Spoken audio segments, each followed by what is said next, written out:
podcast. You know, kind of trying to change it up. It's a different location this time, so it might echo a little bit. It would have been more echoey in the original room because decorations. Yeah. Not decorations. Decorating. So yeah, we're doing it at my place instead. New digs. Yeah. For maybe one night only. We'll see how it goes. We might just alternate. We don't know. See how we feel. So hi. Yes. So podcast. I don't know. It's Survivor Series. It's Survivor Series. Yeah, it's Survivor Series. The last of the big four this year. Yeah. And stuff happened. Yeah, we'll go into it obviously, but I won't give my rating yet. But all in all, I came away satisfied. Or not satisfied, but I was okay with it. Yeah, I come away more annoyed from other pay-per-views, and I wouldn't say there was only one, maybe two things that really stood out and made me go, that was ridiculous. Yeah. You know what I mean? But apart from that, I think overall it went fine. Yeah, I think the two things stuck from it was like, not the greatest pay-per-view in the world or that I've ever seen, probably not the greatest pay-per-view of the year, and also, you're not going to follow TakeOver because predictably TakeOver fucking ruled again. I know. Again, I mean, just quickly, TakeOver was just everything about it was awesome. Black versus Gargano was fucking epic.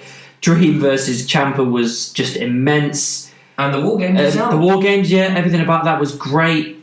Just perfect pay-per-view. If we can really go quickly over that, I mean, because it's kind of not controversy, but it's caused a lot of diversion in the wrestling fan universe, because I straight away was like, Gargano Black for me is the match of the night. I nearly even said on my Facebook match of the decade, but I was like, no, Shawn Taker's still in this decade at 25, so it beats it to the punch still. I don't realise it's an amazing match, but I wouldn't say it was one of the greatest I've ever seen in my life, but it was definitely awesome. Yeah, I think it was just because of the state wrestling's in at the minute, or WWE's in, if you include NXT and the WWE company. That for them, it was just everything I took from that. I think even said on Facebook, it's like the referee looked relatively new. I don't know if he was new, but he was his positioning was brilliant. When you don't know the ref is there, it means you're doing your job great. But when I'm concentrating on the ref, it's like, no, he's doing fine. Commentary was on form, the crowd were on form and into it, and just from the opening bell to the last bell, I was invested. Yeah, there was nothing that lagged. Yeah, that's the only reason I didn't really give Dream Ciampa that title, because it was great, but it took me about 10-15 minutes to get into it, and I think the same with the crowd, but that's because probably the crowd were exhausted from the previous match. And War Games was great. I've got nothing bad to say about it. It's just there was nothing that really shocked me from it. It was similar to last year's. But that's what we expect from War Games. It's just pure chaos. It's just awesome. Yeah. And the other matches were okay. Yeah. So, what we're meant to be getting on with is Survivor Series. Sorry, I digress. Just a very quick thing, because I'm quite new to this fucking GarageBand thing. Do you hit record to stop it, or do you press stop to stop it? What did you do with yours? I think I pressed record. Okay, we probably should have discussed this. We should have discussed this. I apologise, but I just thought I don't want to go through the entire fucking pay-per-view and then hit the wrong button and it's gone forever. I don't think pressing record again it would do it. If this doesn't appear online, we'd have to do it again. Yeah. So there you go. Right, anyway, Survivor Series. I mean, we missed.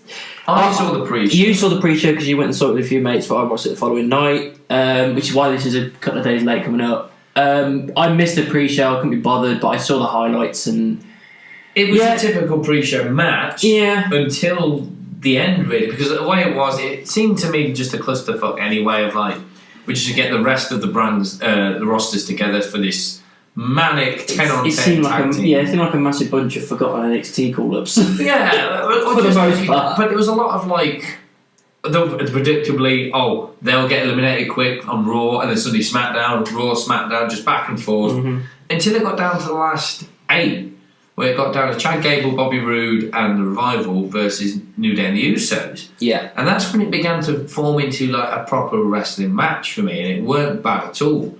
But what annoyed me is Usos picked up the victory. It got down to Usos and the Revival. And because Usos got it, to me, that was a 1-0 thing for SmackDown.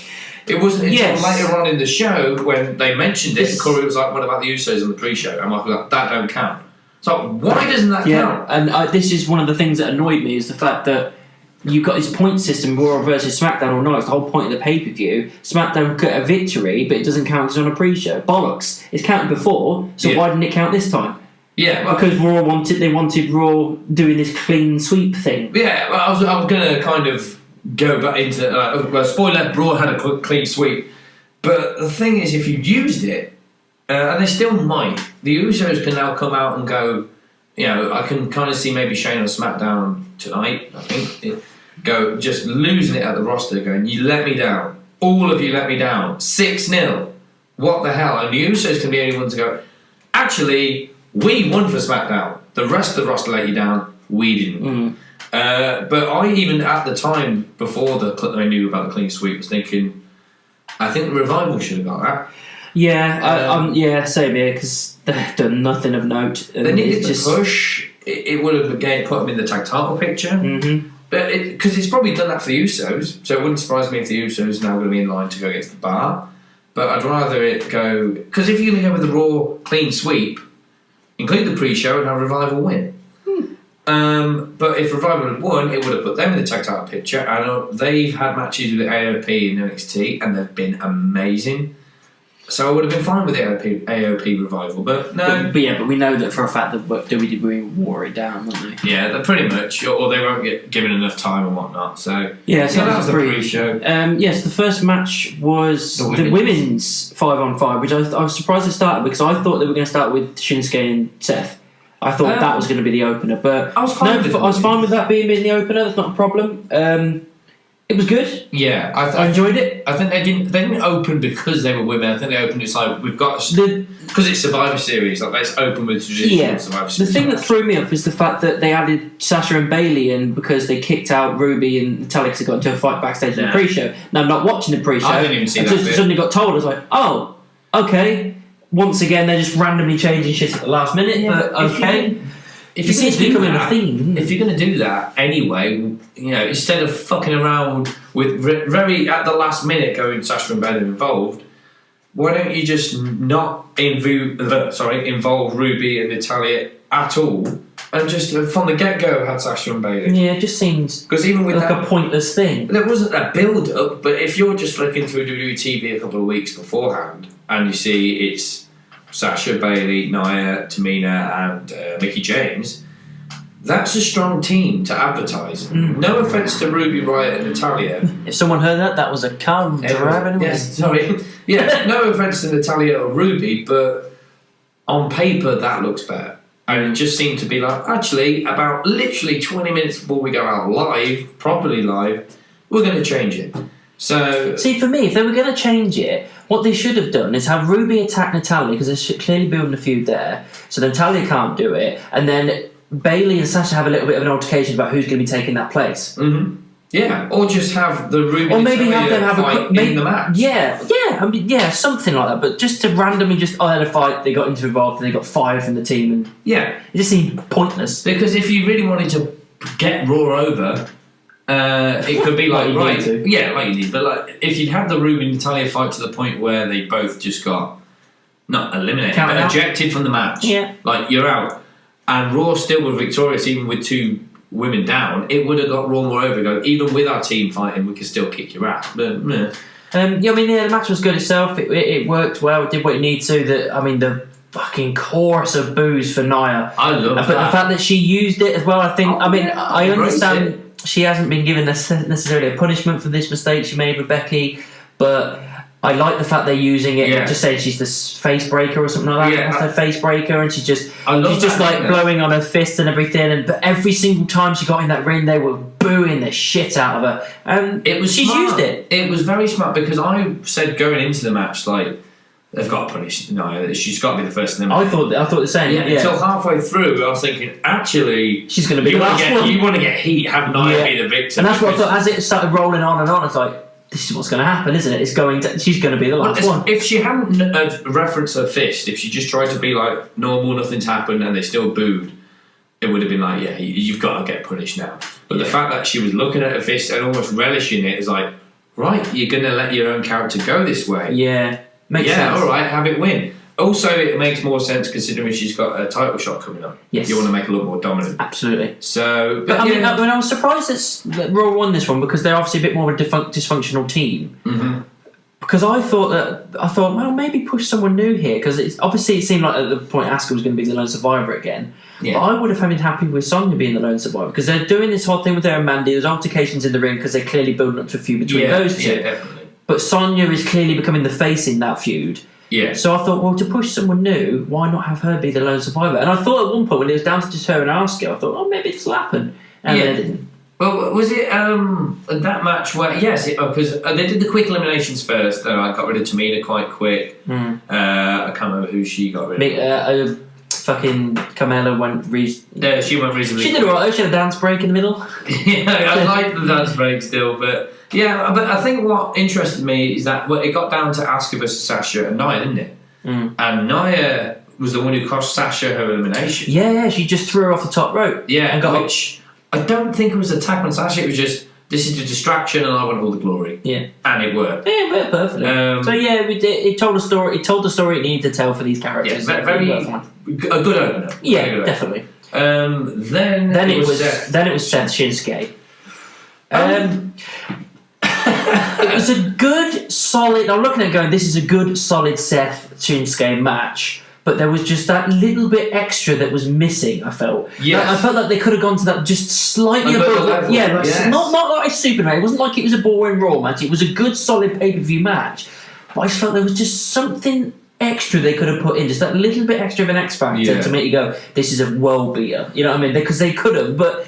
I mean, I still enjoyed the match. It did what it needed to do. You see, it got to the point where if Dean had interfered, because I kept having that... I kept thinking the whole time. I was looking around the whole time. I was like, Dean has got to interfere here. And Shinsuke needs a win. Because so I would have thought he would have got it. Well, one of the shocks for me for the entire night is that we had no Dean, not even an appearance by Becky. Yeah, I thought Becky would at least be in the match. I thought she'd interfere or something. I didn't think she'd interfere. I thought she'd just be there to watch. Yeah, and as far as I know, AJ weren't even in the building either. Nope. But the fact that if Dean had interfered that night, I think we would have been sitting here, not berating it as such, but kind of going, all right, I get the storyline thing, but I'd rather have seen Seth and Shinsuke just go all out without interference. We did get that, but if they decided from the get-go, no, the fans want this match, and they want it to be clean, so we're not having Dean in that, I kind of think they could have, like you said, put a little bit more oomph into it. But it seems to me, I said this to my brother afterwards, and he's kind of agreed that Shinsuke is not trying as hard anymore. He's still doing a good job. No, but how hard can you try? Yeah. How hard can you try when you know you're not being given the time? No one gives a shit. You know, people are starting to not care because they're not giving him a chance. But they're putting a title on him. He's done nothing with it. Yeah, but at the same time, if you want to be given the chance, you can't just. You can't blend into the background and wait to see if something happens. No, I know, but they're not giving him the time to do that. You know what I mean? Like they're just not giving him the space for it. But they did it Survivor Series. He could have gone right. I'm going to show. They could have. But yeah, I think with a first time, maybe it was the fact that these literally was the first time they hadn't fought against each other anywhere else in the world. So maybe it was a lack of chemistry. There was chemistry there because it wasn't a bad match. No, but it's kind of like, well, you know, we haven't got to know each other as wrestlers in the same ring yet. But you know, I was thinking with what Shinsuke's done at NXT and the couple of matches Seth's had, I thought with those two could have been a little bit more. Yeah, if I'm not saying it was a 5-star match. But if it was, if I was expecting a 5-star, I would have gave it more of a 3-4. Yeah, star. I mean, it had some nice false finishes at the end, and the final curb stomp was. Yeah. That little sequence at the end worked quite nice. I like the fact that the taunting Seth was like, "Come on!" I liked it. Even Shinsuke was like, "All right, okay, we're going to do this." It's weird what Shinsuke was wearing. It's like some kind of blue morph suit. It was. I was getting annoyed by both of them. I was thinking, right. Take off your shirts. I know how gay that sounds. Yeah. But I was like, right, I get it. But they were doing that throughout the entire night. It's like if you're part of Raw and SmackDown, you had to have this respective brand T-shirt on. It's just like, no, you don't. As long as you're in red and blue, does it matter? Yeah, I was just thinking, like, right, you've already established what side you're on, like we don't know already, because you've, by all means, come out, enter with it, and then just go, right, get on with it. T-shirts off, let's wrestle. But, yeah, it just sounded a bit gay, but I don't... I know what I mean, but it just didn't suit Shinsuke's attire and persona. And with Seth, I just don't like the whole half Raw, half Seth design. Yeah. It's like, one or the other, Seth. Don't be a dick about it. Or it might not have been his choice, but... Bleh. So yeah, it was a good match, but it could have been a great one. Yeah, and I partly, even without the interference from Dean, I still think Shinsuke should have won. Yeah. I'm fine with Seth winning. Yeah, because Seth's hot as hell, but I felt like it wouldn't have damaged Seth if he lost. No, which is why I felt like they would help. Yeah, which is why I felt like they would have put Dean into the mix. But yeah, but obviously we're going with the Raw sweep. And then obviously we've got a quick thing as well that happened at the start of the match and proceeded to go through to the next match. Was Mr. Enzo.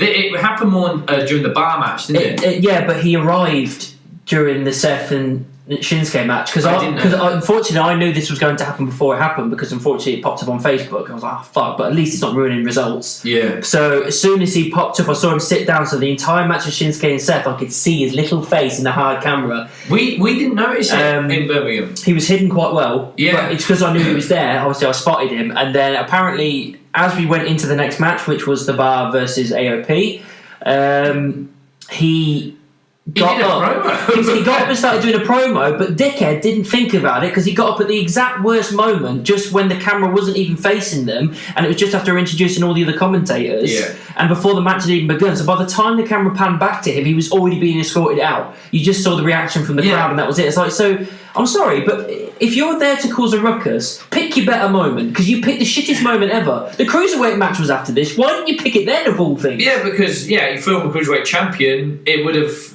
got more people talking about it. It's a word. And also, pick the moment after they've made the pin. Yeah. When the camera is on that. You pick the worst moment when no one's paying attention. It was you were just like causing a problem for no reason. Just like it just didn't pay off in any way. Obviously, because we watched it live, there was no like Facebook spoiler or nothing. But I remember sitting there and we saw something was going on in the crowd.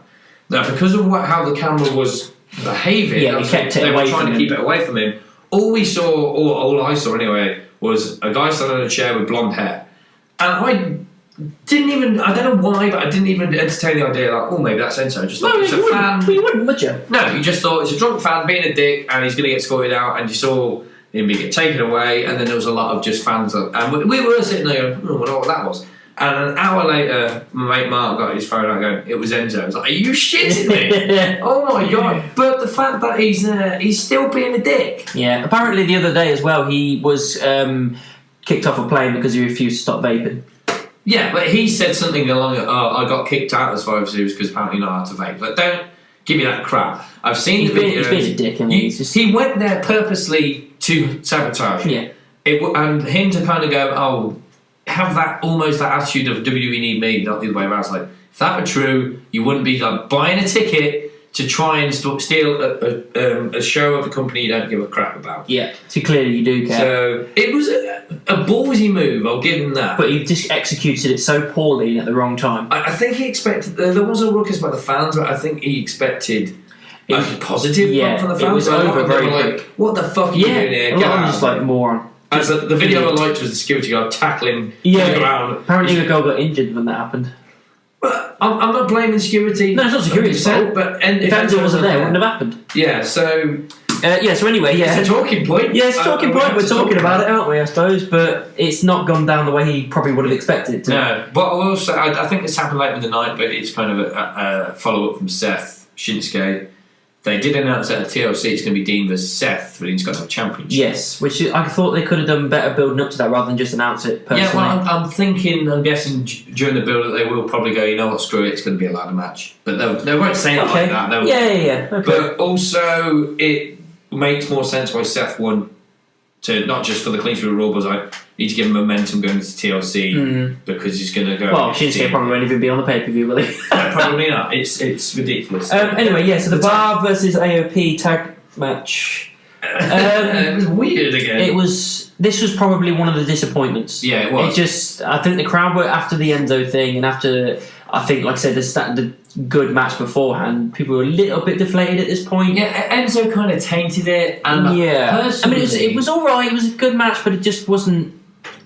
amazing. It was just there. It just happened. Again, unfortunately, I think a lot of people were expecting that. It's like, it's one of their matches. Well, I was on the side of like, actually, these teams could potentially steal the show. Yeah, they had so much potential. They're 4 big fucking blokes. Yeah, but they just kind of they sold it out for that stupid Drake Maverick joke. Oh, that was ridiculous. Oh, it was I mean, which obviously didn't work because he was touching his dick. Yeah, he was. Yeah, it was like, what's he doing? His jacket. Oh, there's a little bit of water coming. Oh, I see. It's the capital P thing didn't work. Yeah, basically, like Big Show scared him and he pissed himself. Now we're past that fucking childish jokes, aren't we? Really? I mean, it was funny when Austin pretended to shoot Vince McMahon with that fake gun and he pissed himself. That made sense because you fear for your life. But him to just piss himself because the show grabbed hold of him, it just... I think the problem was... it was just... I would have been more okay with it if, number one, it wasn't this little trickle, if it was like a proper, like... Obviously,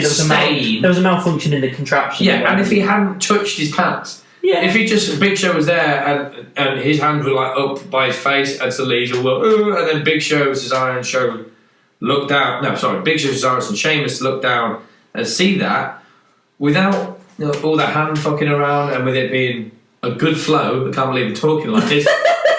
I would have been sitting there going, did he literally just piss himself? Did that just happen? It would have gave more realism. Not realism. I would have known it was part of the show, but it would have been okay. It wasn't executed well, was it? Show Cesaro and Sheamus did sell the shot brilliantly because it was like Sheamus and Cesaro just giving him the whole what, and then Big Show goes off like, laughing. Which will probably be a gif of him going kind of shit. And then AOP picked up the win, which because the distraction, but the right people won. Yeah, I think because AOP need a push. I know they're the Raw Tag Champions, but that's a necessity more than. Yeah, that the match was kind of the bottom of the list of matches on the card that night. Yeah, which is unfortunate. I think then was the Cruiserweight. Yes, and this was. It was good. Considering I don't watch 205 live, and the last time I watched a Cruiserweight match was at Super Showdown, which again was really good. Mustafa Ali and Buddy Murphy stole the show. It was one of the best matches of the night. They really did well with that match. I got invested quite quickly, considering I don't watch 205 live. I was like, these guys are tearing each other apart. But Buddy Murphy's doing... I think both of them, maybe more Buddy now because he's Cruiserweight champion. Now that he's Cruiserweight champion, right, I've got something to prove here. But I think both of them went into that match with that frame of mind of like, we know we're the kind of other show. We're not really we're the pay-per-view's built on brand warfare, and they're on 205. It's like, we're not even a brand apparently. This is more like a piss break match. Well, I reckon it was probably put there for a piss break match. Probably, it definitely wasn't. But it was almost like they probably went in and goes, right, WWE think they're being charitable to us. They're going, we'll give you a match between Raw and SmackDown. Don't you worry. But it's like, no, but they went out and it was again the greatest Cruiserweight match I've ever seen. But it was damn good. Still good, man. So yeah, I think there was a couple of near falls where you're like, Mustafa might have this. Yeah, I actually thought Mustafa was going to take it. Yeah, but afraid not. To be honest, in my head, I can't really think of a certain spot, but it's probably because the amount of off the announce table stuff. That was good. That was a good one. Yeah, just the amount of like high flying stuff and moves. Like I know what a Spanish fly is, but some of the moves I don't even know the name of because they're that intense and just out there. It's like the whole match was kind of like not a huge spot, but just one big spot of like, we're going to come in, blow your mind, and leave. Yeah, and they did it. They did it all right. Yeah, it was a good match. And it was kind of their way of proving, it's like, either maybe you should give us more credit, or maybe we should be higher up the card next time. Well, I'm actually surprised they were as high up the card as they were, because normally they're on the pre-show, or their first match, or they're not on the show at all. Well, so the fact that they were like, was it fourth match in? Fourth match, yeah. That's mid-show. Yeah, that's mid-show. Which, again, probably suggests that it was meant to be the piss break match. But it definitely wasn't. But unfortunately, I think I do remember saying afterwards to my mates and my brother, going, yeah, that was good, but I bet you any money they'll still be in the pre-show at WrestleMania. Yeah. Which is unfortunate. But it's one of them, maybe they'll prove themselves different. I mean, Austin Aries versus, was it Neville at WrestleMania a few years ago? That's such a high caliber match just with those characters. It should be on the main show. But in fact, they didn't even get their royalties because they weren't on the DVD. That's the reason Austin left. If Vince is worried that it's going to slow down the pace of the show, number one is because he's still got his big man muscle fetish. Yeah, where we've known for years high flying cruiserweight stuff will put on some of the most amazing matches of the night. But he's not interested. If you're worried about it, put the cruiserweight title above the ring and make it like a 6 or 8 man ladder match. Yeah, did you imagine cruiserweights with ladders? That'd be Holy amazing. Shit! Absolutely amazing. Because you're doing it a lot with the Intercontinentals. There's no reason you can't chop and change and make that thing for the cruiserweights one year. It's got to the point where if you want to make the cruiserweight in US more prestigious, maybe those one-on-one matches at WrestleMania probably would do more of the trick of kind of like, this guy's champ, this guy's earned it for this big belt, rather than just going, it's cruiserweight champion, we're going to have a clusterfuck of people, which I know it kind of digresses what I've just said about the 8-man ladder match, but a ladder match is entertaining, and that's what we want to do at the end. You know, you want to entertain, and I think the cruiserweights would look at it and go, right, yeah, we can steal the show with this. You know, so it's all about opportunity with that cruiserweight division, if anything. Next one was the 5-on-5 men's, wasn't it? It was. Yeah. The traditional match. Right from the bat, I've got a complaint. Yeah, I've got a complaint as well. Joe. Oh my God. Fuck's sake, man. Honestly, I thought, going into this, obviously at this point with Raw still winning far ahead, I thought, right, SmackDown need to win here. Yeah. I want Joe as the lone survivor. Does that if you get Joe as the lone survivor, that keeps him credible and it keeps him awesome because we all know how fucking awesome he is and everybody loves him. No, he was the first one out and he was out in less than a minute. I think he was hit with the Claymore, good night. I was like, are you fucking... honestly, I think about 4 or 5 times I shouted at that screen going, are you fucking kidding me? Of all the people on that fucking team, that's the one you kick out first. Are you kidding me? Any other of those people on that team could have been kicked out and it wouldn't have made any difference. But you doing that to Joe proves that you don't give a shit about him. I was fucking fuming. I was angry, and then after going back on it, I was thinking, right, benefit of the doubt here, because I always have to try and think why they might have done that logically. Benefit of the doubt, maybe Joe was going injured, they need to get rid of him quick. Doubtful. I think it would have been leaked on the internet by now. I think we would have known. Yeah. If they wanted to go with that, I still wouldn't have been happy, but if you wanted to do that, I would have had Dolph say to Drew, let me start, do the exact same way, have like the exact argument, but then Joe get the coquina clutch in on Dolph. Dolph slips out, quickly tags Drew, and Drew just claymores the fuck out of Joe and then does it because it puts Drew just a touch more over than he got that night. Or because Jeff was kind of the late entry, to me, I think he's still not 100%. No. Have Jeff be the guy to do that. Have Drew start, Jeff hit him with a twist of fate straight off the bat. You're like, holy shit, straight to the top of a swanton.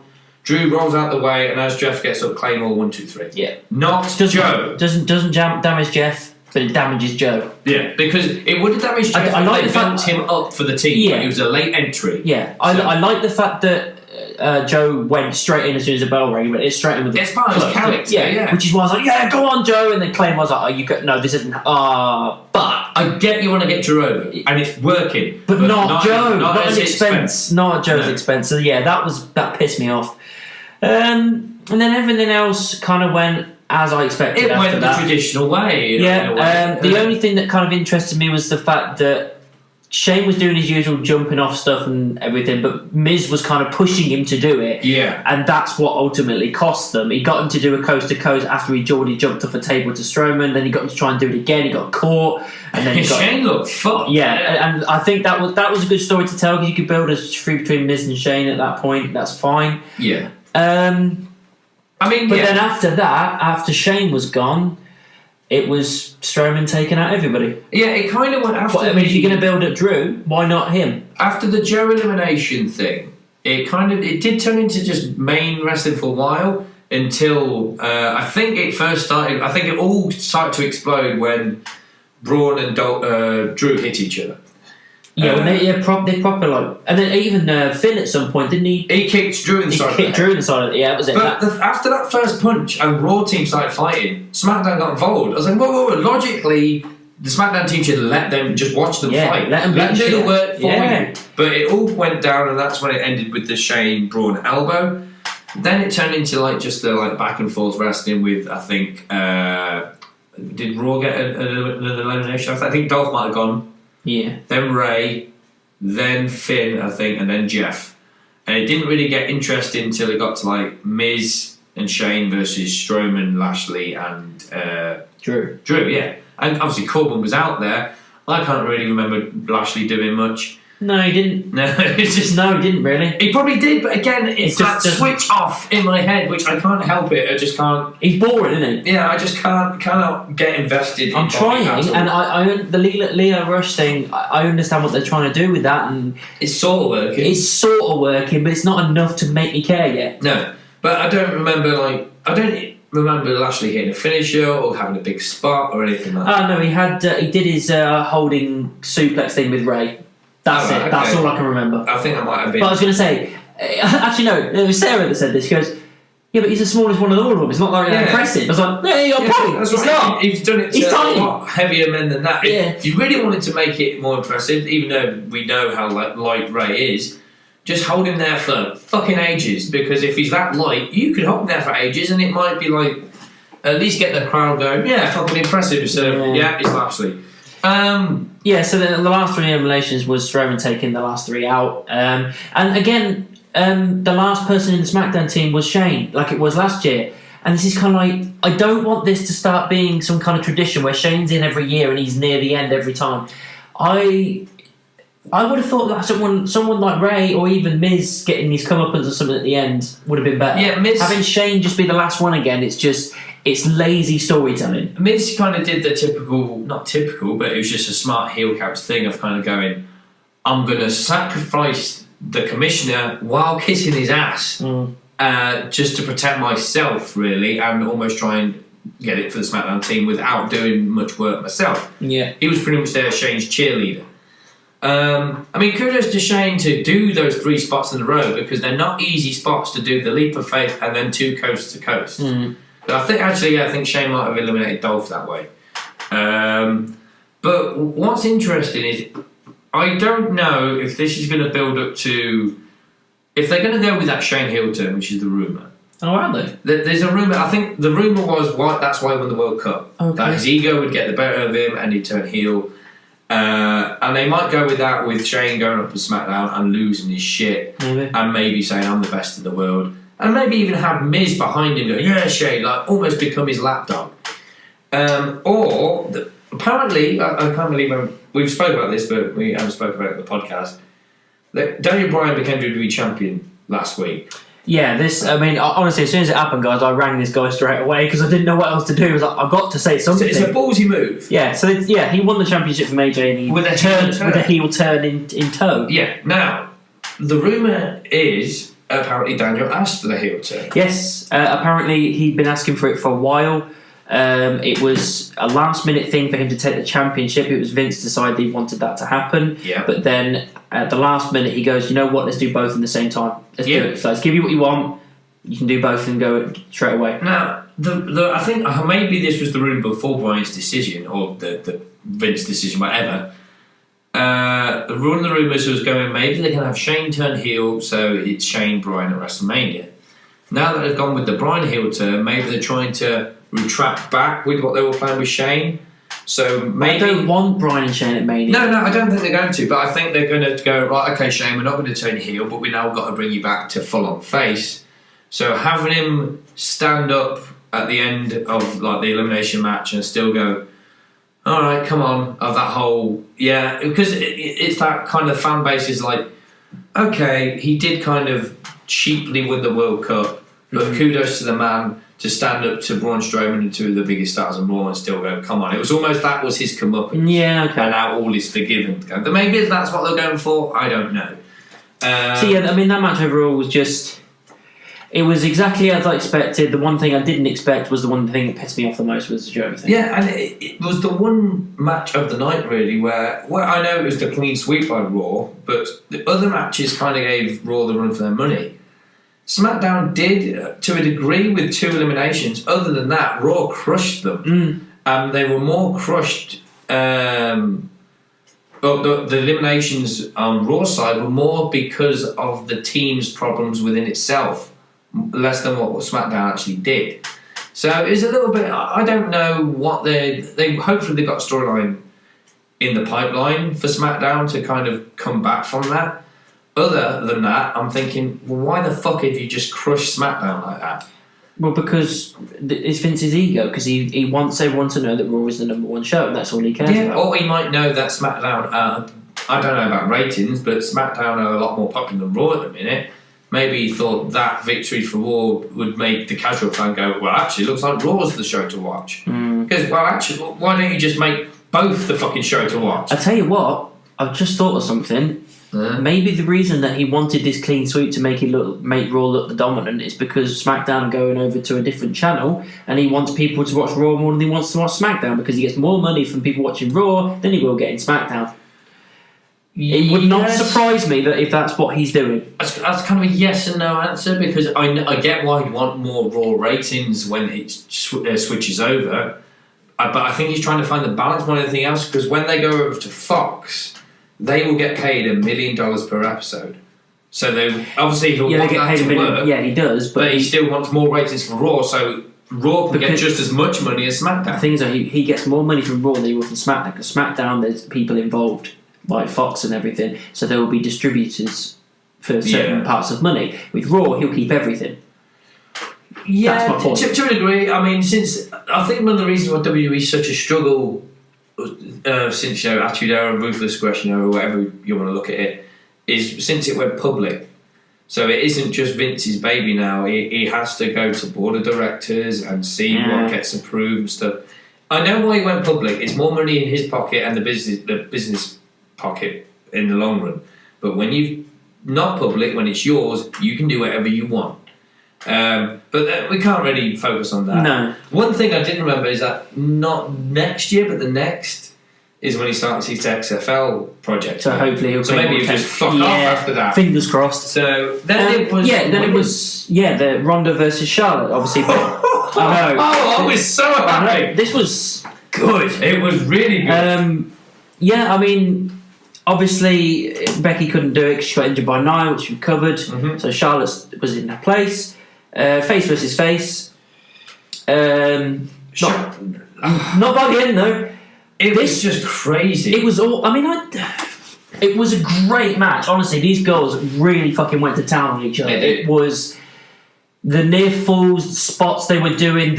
Even when they were doing their rest holds, they're working. They involved themselves into the story so well that I thought to myself, they didn't have to do this because it was meant to be Becky. Yeah. But the fact that they went, right, okay, this is a last minute change, but let's still make it the best we can, because they could let's just get through this. Yeah. But they didn't. They went, let's fucking do this.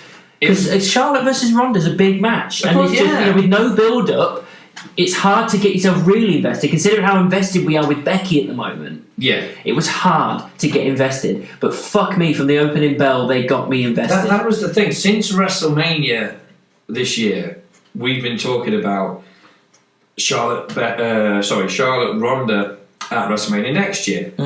Now, Becky is white fucking hot right now. Yeah. So for that unfortunate thing to happen, when they go, Charlotte's going to replace, it's almost that kind of mixed feelings by the fans. It's like, this is the dream match we wanted, but the Becky build-up is so good right now, we want to see this. So obviously there was a lot of like, well, maybe we'll get Becky, Ronda at Mania and all that stuff.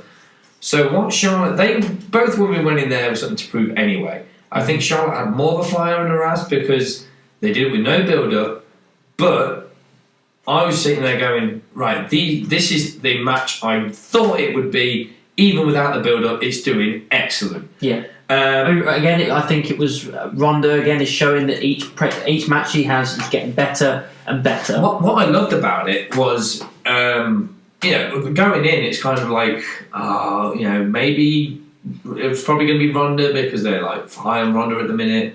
And it's not diminishing the women's champion because Becky's not part of the match. And by that point, it's kind of obvious what they were doing with Raw. They're going to give him the clean sweep. But halfway through the match, I forgot titles or brand supremacy was even on the line. I was just enjoying the match. So invested. It was really... When Charlotte turned around, even with that first Singapore Kane hit, I was like, well, okay, she's going with the disqualification loss. Yeah. But when she went to town, my face dropped. Yeah, she beat the shit out of her. Like the crazy look in her eye. So we were calling her Psycho chair Charlotte. stomping on her face. Psycho Charlotte, and I was honestly just her eyes. I was just like, this is fucking full on rage. This is, and I know it was. They're building it as a heel turn because I think it seems like they're listening to the fans and going, right, we'll make Becky face and Charlotte heel and carry on from there. But the way she was doing it, everyone was cheering the hell out of her, saying thank you, Charlotte. I'm thinking to myself. It was a bit harsh on Ronda. Yeah, it was a little bit. There's even a couple of you deserve it chances. Like, she doesn't deserve it. Still cool. Ronda's awesome. Just went high on this Charlotte. Yeah, and the whole spot was incredible. But I know they're trying to go for this heel turn with her. Well, it seems like that's what they're doing. But to me, it looked like, well, can't they just do what they're doing with Becky with Charlotte? Make her an anti-hero as well.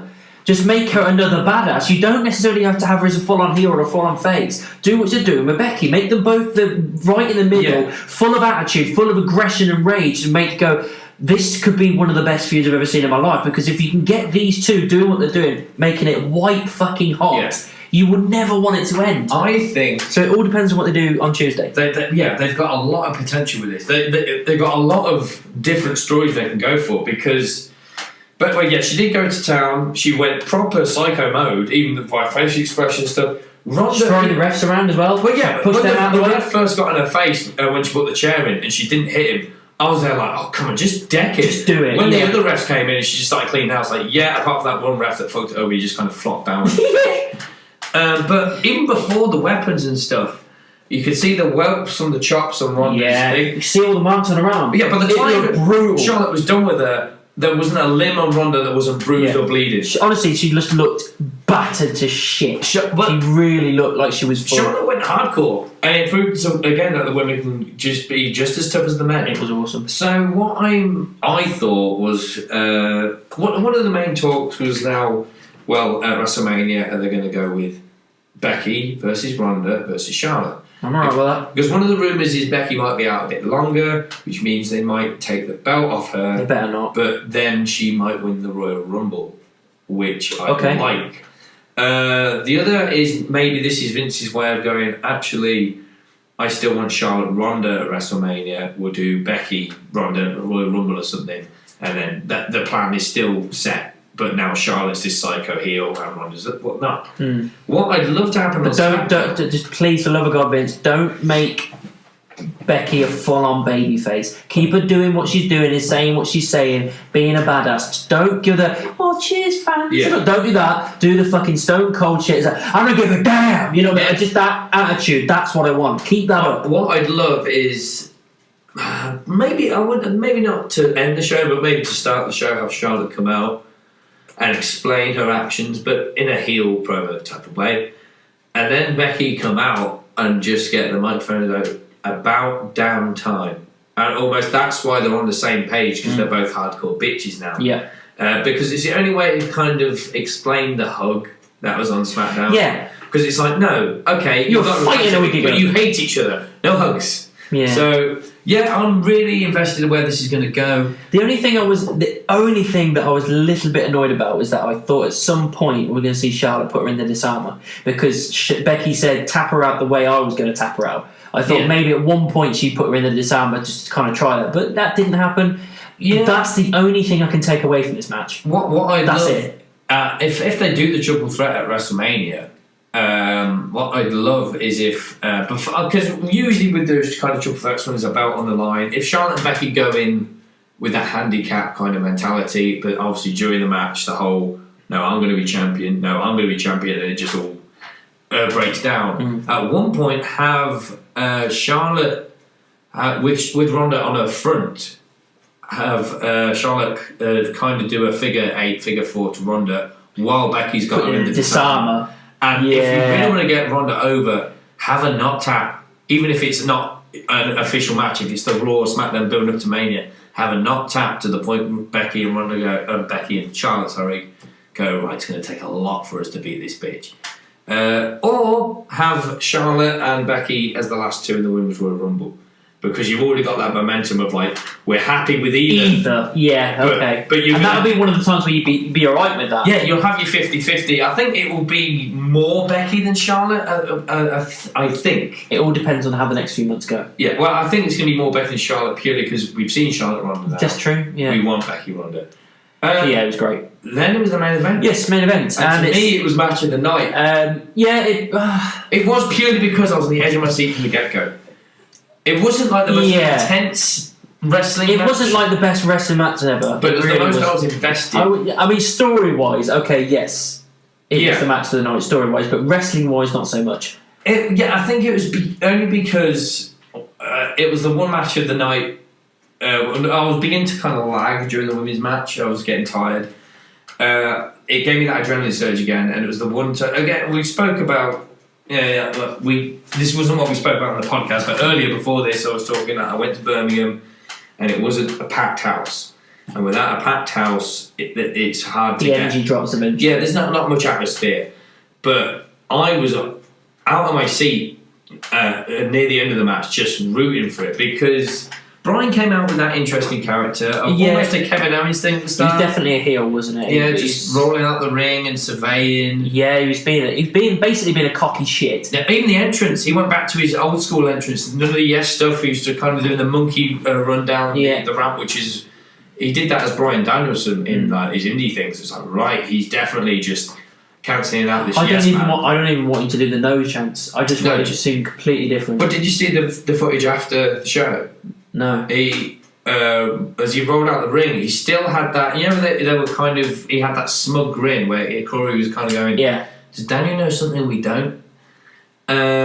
He left the ring even with that kind of smirk of like knowing that something. And then Mike tried to help him out the ring, and he shoved Mike Chioda aside. So it's like, what is this kind of weird, not mental, but almost like. Something's triggered inside him where he's just this smirking little psycho, or you're just a smug little bastard, even in loss. Yeah, but yeah, from the start. I mean, once it eventually kicked into them actually locking it up, I started to get annoyed because straight away I was thinking, oh my god, they're actually going to go this way. They're actually going to make it a squash match. And this is the thing I'm starting to get bored of with Lesnar. It's wash, rinse, repeat. It's suplex, a bit of offense from someone else, then another F5, good night. And although this definitely invested me more with it, once Brian started getting some more offense in and started getting going things like with the yes lock and the knees, and plenty of bits and bobs hitting him on the outside of the ring, that whole shebang, I was invested. I was like, Brian can actually do this. Yeah, that's it. And I don't get me wrong, I was really invested, but at the end, it came out the way I expected. Yeah, thought it was going to. We just spoke about that. They could have had Brian win that. I think it would have been fair. Yeah, because it would have been like Raw's a clean sweep. What if this is the shock of the night? That SmackDown's victory is from Brian beating Brock. Again, we spoke about like with fans such as us that know not all but a lot of how the business works. Yeah. When a fight can or a match can what did I say? Not postpone. Or the reality thing we spoke about. I can't the word, the sentence we use now. Suspend reality. Yes, that's it. Thank you. Suspend your belief and get you just invested, like you said. That's when it's a good match. Now, I never went in there thinking this is a real fight kind of thing. No, but I went in there worried. Yeah, but it suspended the belief of from the first German suplex, Daniel landed right in the back of his head, and he did that smart thing of just laying still to the point you're like, oh my god. Yeah, and then it looked bad, didn't it? Lesnar not letting up and just doing suplex after suplex. My brother hated that. He was so worried. But I was like, this is why we're invested, because we're not sure of like how genuine these bumps are and stuff. Yeah. And when Daniel began to turn it around, it did suspend that belief of not this is real, but he can do this. Yeah. So when the ref made me believe it. got knocked down, well, he started with the kicks to the head and stuff, but then when Lesnar was like, "No, I've had enough," and the F5 clipped the ref, and Daniel got that low blow in. I was like, "Oh my god, he's got this!" As soon as that happened, I was like, "Oh me!" He was like, "Oh." And then don't get me wrong, I got invested at that point. It just before that, I was just like, oh, for God's sake, not again. You know what I mean? But even, I know it's hard for a guy like Bryan that's got so much love from the universe, whether he's heel or face, to go against a bully like Brock. Obviously, he's going to be the fan favourite. But he used more heel moves, which I like, because there was a bit where I think Brock was trying to get his composure. He kind of had his his head on the bottom rope.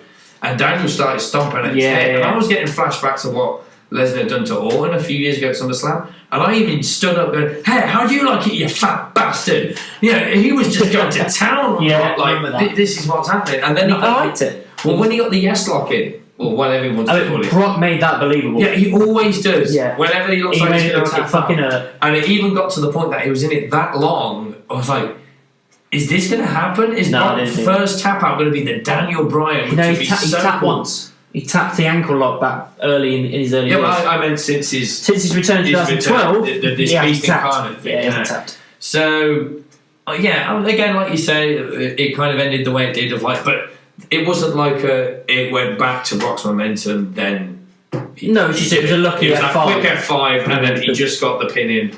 But I would have liked it for him to kick out the F5. There's not many people that do, so having Bryan kick out the F5 would be awesome. It's that... Unfortunately, he's not going to be Vince's Roman Reigns. No, I know. It's just I'm getting... The reason is like... I was invested with the match when Bryan started getting his offense, but it was... After the match was over and Brock had won, it was kind of like, well, it's business as usual, isn't it? Yeah. No one can stop Brock, and it's just it's getting boring. And the reason I don't like it is because Brock should mean investment. As soon as you hear his name on a pay-per-view, if you're not using him as much as you should, if you're using him 3-4 times a year like his schedule allows, then his name should mean money. And a few years ago, that's what it was. But over the last year and a half or so, I've got to this point now where as soon as Brock's there, I don't care half as much, because I think to myself, it's not going to be anything amazing. It's going to be a German suplex 5-6 times, a couple of F5s, good night. And for the most part, that's what happens. Yeah. It's rare that we get something different now, and it's just like, guys, can we just... Brock is a good wrestler. He can wrestle. Can we just spice it up a little bit? I know it's a case of his part of his story, of his character, and I come in, I wreck shop, I leave, but it's getting boring. I'm getting to that point now where I'm getting bored of it. I know we kind of spoke about, or we did speak about this with Crown Jewel, of how our mixed feelings towards the Braun Lesnar match. Now, I'm not going to go... I've already stated the thing of, I think, Braun isn't ready. I think that's where I went with Brock. What annoyed me about it is nothing to do with the match itself. It's annoying that the decision Vince made with that of throwing the belt on Brock is that in his head, there's still no one good enough to have the Universal Championship apart from Roman Reigns. And it's... I don't want people to go... It's easy to get wrapped up in that whole... he's fighting cancer thing and get behind Roman. And it's not like I'm not behind Roman. We're all naturally. We're behind anyone that has to go through that kind of stuff. Yeah, but I think people begin to forget of like, well, hang on. We're still frustrated with his push. It's nothing to do with him, and I still don't think he's that great of a wrestler. But with Vince's way of kind of going... Even he thinks Braun's good enough to be in a championship match, but not good enough to be champion, and he still thinks there's still no one good enough to hold that belt, so he has to throw it on Brock. Yeah, that's it spit in the face of the rest of the Raw roster? It is. Just like, at the end of the day, mate, it's a belt, and it's a belt that's not been down very long, and you're acting like it's the number one belt, which it isn't. It is not the number one belt, and it never will be. So this is my point. Treat it like the World Heavyweight Championship and put it on some people that deserve it. Put it on Drew. Put it on Braun. Yeah. People that you think... Even put it on fucking Lashley. I mean, I'm not now, but if you build it correctly, you could. But no, it's just... It seems business as usual. Let's just put it on Brock because... Brock is... It's because it's Brock. Yeah. And it's like, you're going to dig yourself a hole here because you're not going to have anybody... If you're having someone like Strowman lose so quickly to him, then you're not going to look at anybody else in the roster and go, well, he can beat him. Drew potentially, but they have got a lot of work to do to get me to the point where I go, Drew can destroy him. I haven't got to that point yet. Yeah, I think it's maybe that's why they're going to go. They've without giving too much away from Raw, but it's kind of I haven't seen Raw. Yeah, but it's kind of well documented now that at the Royal Rumble, Braun's probably going to get his championship match again. Now, if you're going to have Braun lose, which to be honest, I kind of hope that is the case.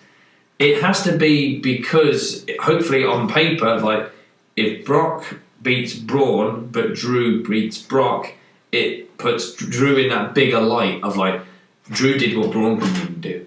But again, you got to make it believable, and they're doing it well so far with the push. Yeah. But you got to keep it up. You got to keep it up. Don't go too fast. Just inch by inch for the next 2 or 3 months till up to WrestleMania. Build it up to the point where that if he is inserted into this Universal title match, you literally think he'll claim all the rest face off. He can do it. So you got to tread carefully there, because if you can't do that with Drew, I can't see anybody else on the roster that can do it. No, and it ain't going to be Lashley because the fans aren't invested. The fans aren't invested. But it also tells me that they're going to have Lesnar keep hold of it until Reigns is cleared to come back, if he comes back. They can't have that logic because, again, like I say, it's if, and it could be. It could be months, it could be years. And that's the thing, that means that Lesnar's going to hold it for a really long time again, which means it's going to get defended 3-4 times a year, and that is not acceptable. I don't think he is. I personally believe it isn't. I hope we're wrong. It's again, another well-documented thing is that UFC's on the horizon for Brock again. Mm-hmm. So I'm pretty sure after WrestleMania 35, he'll drop the belt and we won't see him for a while. He'll be doing UFC. I hope so, because you don't want... Again, I know we don't see Brock a lot anyway, but I'd be happy for him to go for at least a year. Yeah. Because then when you hear him again come back, you will get yourself invested again. Yeah, it's that pop of like, oh, he's been gone a while, look who's back. This is the reason why I'm starting to not care about him. One, because the match is becoming stock, and two, we know his schedule.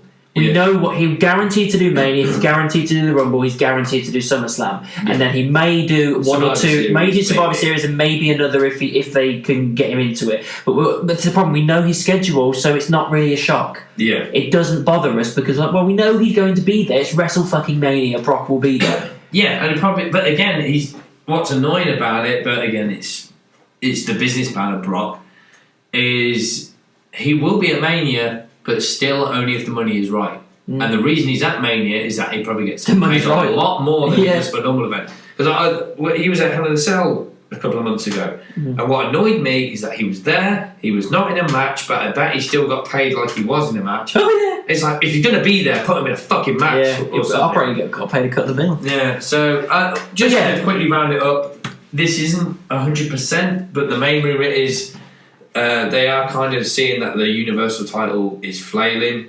They're on about retiring it and just bringing back the World Heavyweight Championship. Really? Yeah. What's the point in that? I kind of like that because the championship already has prestige and people like it. Oh yeah, I don't get me wrong. If the heavyweight comes back, I'm totally fine with that. It's just that you put so much time and effort into this Universal belt by putting it on people like Brock and Reigns and Goldberg and even Owens to a point. Yeah. That you think to yourself, why would you just bail on it so quickly? You haven't given it a proper chance. Yeah, well, I think they kind of have, and even with the design, I think they know they're fucked up with the design. Because when I see the WWE... Change the design then? Well, yeah, maybe. But I don't like the name of it either. Universal sounds a bit cack to me. Yeah, but I mean, just change the design and see how you go from there. You change the design for the WWE Championship every, 5, 6, 8 years, depending on what it is, when it works. So why don't you do that? If you the next person to take the title, make a change. Yeah, it doesn't need to change the name to something that isn't as tacky as Universal. Because World Championship, of course it works. You're the champion of this world.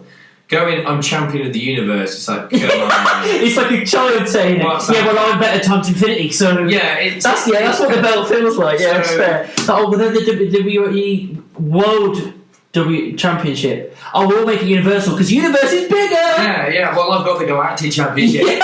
So so it's one of them. We want to see the WWE Championship now. It took me a while to get used to design, but I like it. Yeah. To this day, it still looks like they've done that purely for products, toy, merchandise sales. It looks they turned like it red on purpose because, whenever the brand swaps come up, you know whoever's holding that belt isn't going to Smackdown because you can't, can you? It looks like a toy. It even feels like a toy. When they're holding it, and when I see someone's like, "What's he doing with that toy?" Yeah, and it just seems. I've always said, as soon as it was unveiled, I think a couple of years ago at SummerSlam, I think the crowd was straight away like, "Nah," they were booing it. Because it looks like you just won it from a chili heatwave Doritos packet, and I'm not liking it. So hopefully the World Heavyweight Championship's we're fine with it. It's just that I thought they'd give it more chance. But I'm a thumbs up for that. So overall, guys, it was a good pay-per-view, bar a couple of missteps here and there. It did what it needed to do for the most part. I'll give it a 7.5. I was going to give it a 7. Yeah. Yeah. I think I'll give it a 7.5 because, again, the matches that didn't deliver were still okay. Yeah. So okay, yeah, I'll give it that. Yeah. So, 7.5. It was a good pay-per-view. And the next one is TLC. It is, but it was released today on Facebook. I don't think they're treating it as a pay-per-view because it's too late to now. They're doing they do this special house show thing once a year where they call it Starrcade because Starrcade was WrestleMania. Yeah. And this Sunday it's streaming live on the network. Now they haven't released a match card. I think it's just literally here's a house show which you might be interested in watching. I'll be honest, guys. We're probably not going to review that one. No, I'll probably watch it. Yeah, I'll watch it. But it's just like we've had so many fucking pay-per-views to do at the moment. We need a few weeks off. Yeah, it's. I'm not. Starrcade is just a televised house show. That's all it is. Yeah. Super Showdown and Crown Jewel had build. They were pay-per-view to a degree. They were kind of more. We're doing this in a country we've never done it before. It was an international event. Yeah. Well, this is just kind of like it's a house show. We're going to show on the network. Cool. Yeah. So we ain't doing that. No. We'll be here again. We'll probably put something up on Twitter about it, but that'll be about it. Maybe, but officially 4 weeks. Tables, ladders, and chairs. Yes. So do the usual. Like, subscribe, follow us on Twitter, follow us on Facebook, which would be Nerd Bites' Beard's Eye View. You find us on Beard's Eye View on YouTube.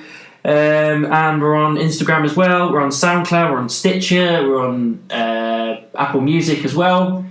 You'll find us. You'll find us. Check all those places. You'll find us, I'm sure. And we'll see you in 4 weeks. 4 weeks. See you at Christmas. Yeah. Bye. Bye.